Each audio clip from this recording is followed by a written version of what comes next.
Welcome back once again. So today we are going to talk about pastoral poems of Edmund Spenser. Before we deal with these poems separately, let's have a look about what they are about. So both the poems, epithalamion and prothalamion, they are nuptial songs, the songs that are sung as a celebration of marriage. However, both these songs definitely have different style, form, and treatment. They are mainly wedding songs. Epithalamion means at the bridal chamber. It describes the day of wedding of the bride and celebrates the union of the married couple, whereas prothalamion is actually a Spenserian invention and it refers to a song that is sung immediately before the wedding, before the ceremony takes place. And it actually is a complaint poem.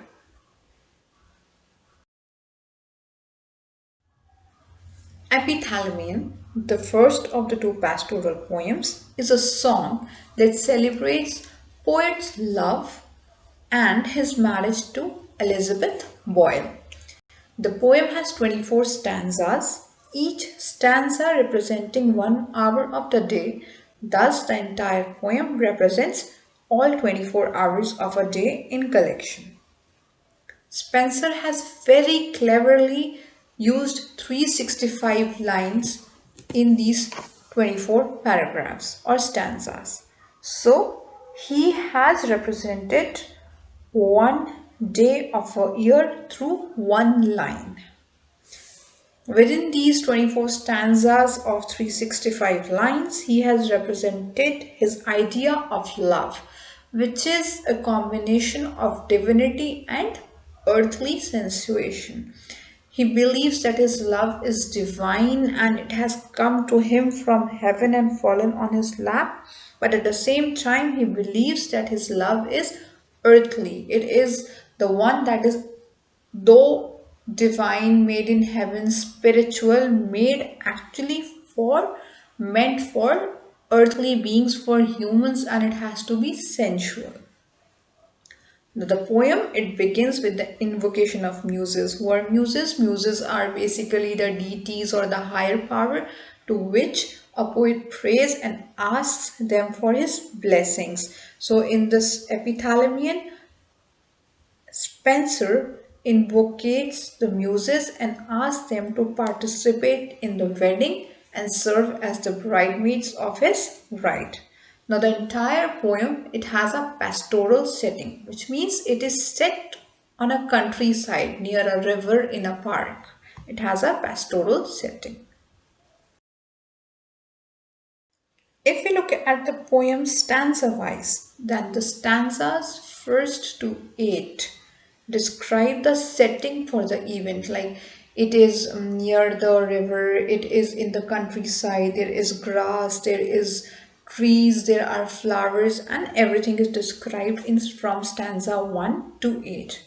Now, the second part, stanza 9 to 13, they are exclusively devoted to describe the beauty of poet's lover, Elizabeth Boyle, the bride of the day. Now, when we move on from this to stanza number 14 to 17, these four stanzas, 14, 15, 16, 17, they describe the celebrations, the events that take place after the wedding, and it also shows how impatient the poet is to be in the company of his bride. He wants to be alone with her. And in the last 18 to 24 stanzas, he is anxious. It shows how the poet is anxious about the life he is about to begin with his love, and he asks God to bless him so that the sex union that they have made in presence of God and other people is successful and they remain as man and wife happily throughout their entire lives. However, the beloved about whom the poet is talking, that is Elizabeth Boyle, the bride, she actually remains absent throughout the poem. She is passive or she is not present. Her beauty is described, the events are described, but the girl, the bride herself, does not participate actively anywhere in the poem. His poem was unique to the 16th century. It was rich in imagery, images, symbolism, metaphors. They were borrowed from classic Christian legends, from the Bible, from the scriptures, from the ones that are told in the churches, and it was heavily laden with symbolism. The second pastoral poem that we have to study for the course of IGNOU MA English is Prothalamion. Now, this one is shorter, it is sad in tone, it is pensive, and it has a very slow pace. It sedates the readers, it makes them fall into sleep. It is not exciting, it has nothing wonderful about it, and it's very sad. The setting is unhappy, though it is describing a wedding. The setting is so slow that the reader may fall asleep while reading the poem. It was basically written for the wedding of two sisters, Elizabeth Somerset and Catherine Somerset. And it doesn't describe a lot. Like Epithalamion, the previous poem that we were studying, it described a lot of things. The bridal procession, the wedding ceremony, poet's anxiety, the pastoral settings. But this poem, it describes much less. It only describes the bridal procession, the brides who come down the river Thames and they go into the Essex house to get married. Only this much of event takes place within the poem.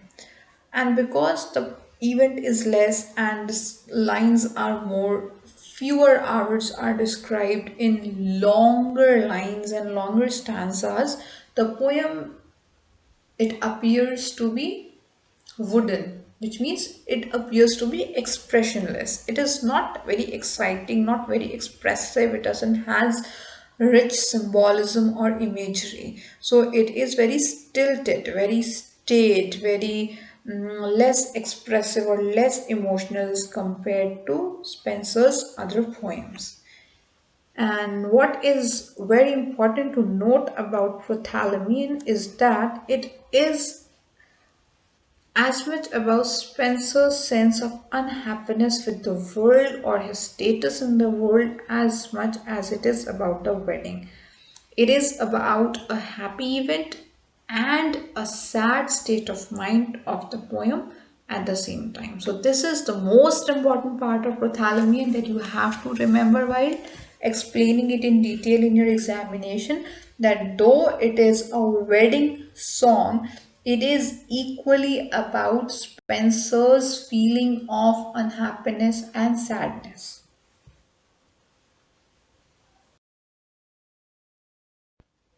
Thank you very much for watching. I hope you found the video useful, and if you like it, please do click the like option, subscribe to the video and share it with your friends, and we will be back with the unit 3 in our next video. Thank you very much.